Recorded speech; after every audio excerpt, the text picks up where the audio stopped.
here. For today's page, I'm actually going to be doing something for Project Life.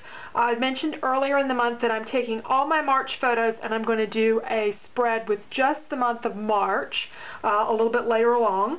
But for now, I'm going to do the title page for the Project Life album, and I have this one 4x6 photo, and the background paper that I'm using is the stitched paper from Amy Tangerine, and I thought since it had the camera on it, it was a good color, it was just perfect.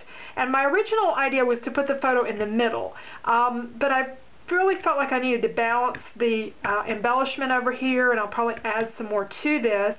And for that reason, and also because this is going to be, you know, the first page in the album, I really want people to be invited to flip the pages. So I thought I would put more of the weight on the right side of the page, so it just makes you really want to go ahead and turn the pages and get started into the album.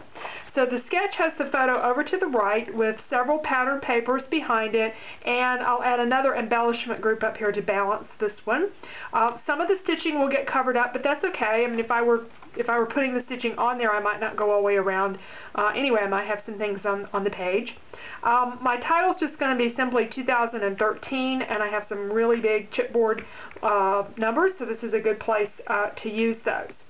For the designer paper, I have the Simple Stories line. I've used a little bit of this in my album already, and I'll be using it on this page.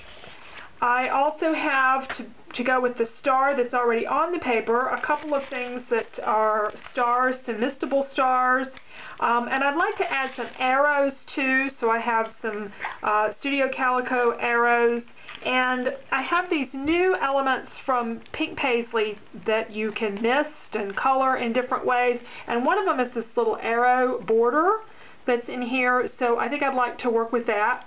Since I have so many mistable kinds of things, I'm going to need mist. The red I have, though, is a very, very bright red. So I need a way to tone this down or to darken it, actually, to make it match the photo and the reds in the papers. So I got to be thinking about that, what I'm going to do with it.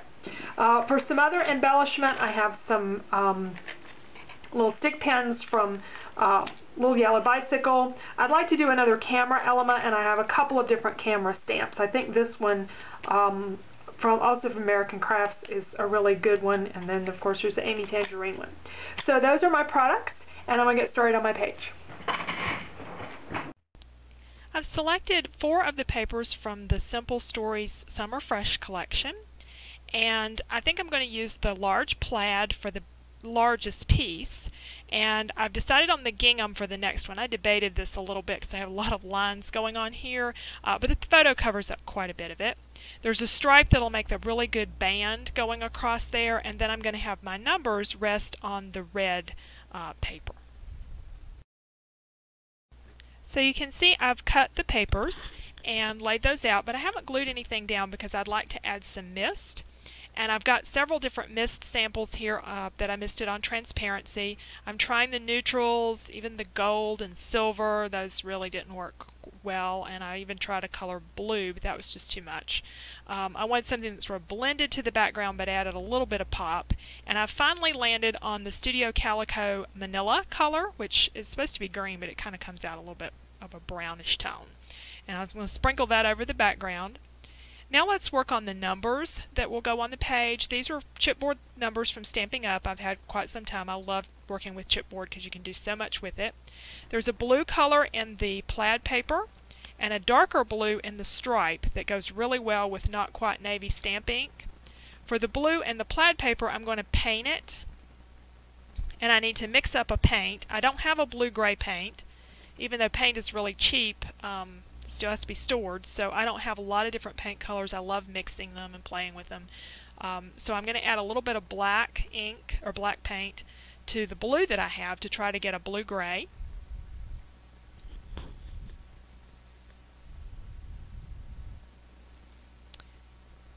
And it looks a little dark, so I'm adding a bit of white to lighten it up. And I think we're getting a little bit closer now. So I'm going to test this on some scrap paper. Now it'll dry a little bit darker, so I think that's probably still too dark. I'm going to add a little bit more white.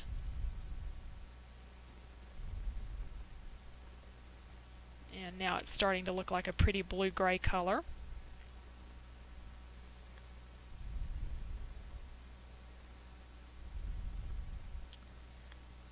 And this tests out to be a little bit better color. So now it's time to paint all the numbers. And I just go over them really good. One coat is usually sufficient. And there'll be a very flat tone with this type of paint, but that's fine. I'm going to add some other things to them.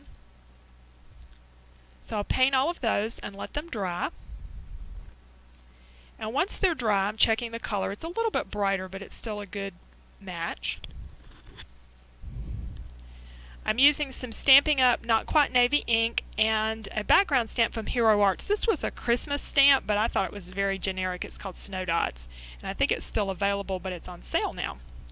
And if you ink up your background stamp and then just lay your letters or numbers, whichever, on top and press them on, you'll get a really pretty design and a real custom look to your letters. So I have this nice tone-on-tone design with the Not Quite Navy over the blue-gray type of paint. You'll see there's some blue stars there. Those are canvas stars, and I painted those at the same time that I did the numbers. So I'd have some additional embellishments.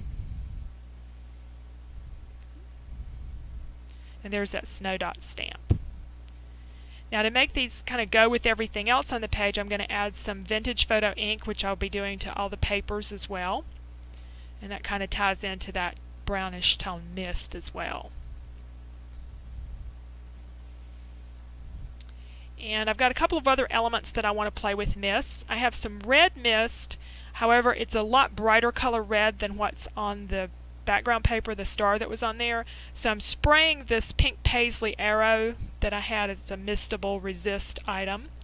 And I'm adding over the top of it a little bit of the manila colored mist, and they didn't blend as well as I had hoped, but it does sort of darken that red color.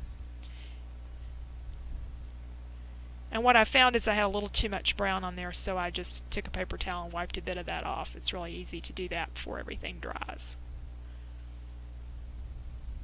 And while I have my box out, I'm going to do a couple of other things. I've got some stars. These are canvas stars, like the blue one that I had painted. I'm adding a little bit of red mist, and I'm just going to soak up some of the mist that's in the box and add additional color as needed. You can paint these, you can stamp them, you can add inks, you can sponge off extra that you get on there. They're really, really versatile.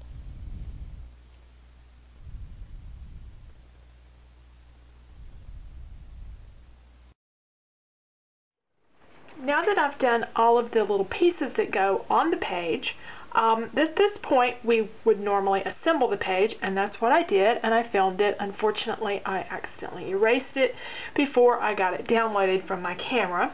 So let me take you through how I put the page together. I went to the sketch and I placed all my papers in the arrangement shown on the sketch, added the letters that I did with the stamping, and I put a little bit of ink around the edges of them. And then I started putting this arrow from Pink Paislee down, and I originally put it on this washi tape from Bella Boulevard, and it just got completely lost. So I looked in the paper pack and I found a little bit of green paper left from one of the designs. It was one of the B-sides, so I used a little bit of that. And I wanted to repeat my washi tape, so I put some up here in the upper right hand corner, and then also down here in the lower left corner where the camera was, and began to build those two areas to kind of match one another. I used some ribbon.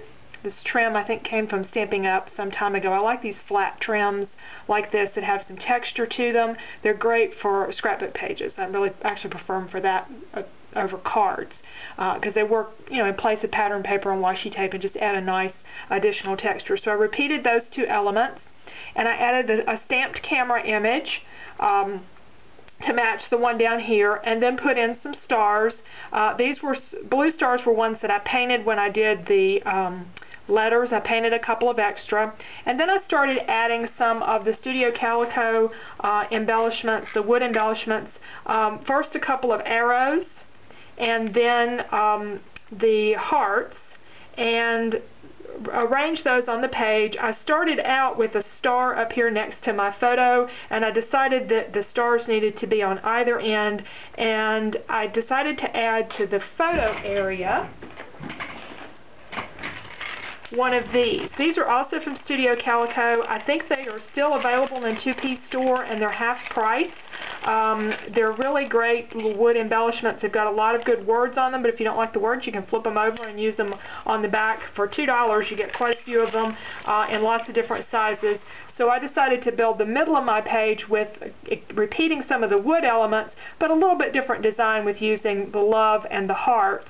And repeated those around the page a little bit, and everything again is trying to push you over to the right side so you're ready to flip the page and get into the album, with the different arrows pointing that way, and a lot of the weight on the right side of the page.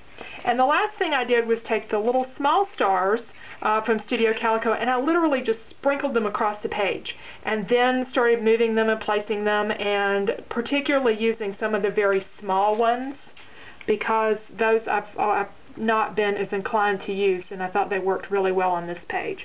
So I glued those down with Tombow adhesive, added a little color to a few of my elements, but not to all of them, because I wanted to use the natural look. It went really well with the background paper. And that's my finished page. I appreciate you joining me today, and please feel free to leave comments or questions in the comment area or visit my blog for more information. Thank you.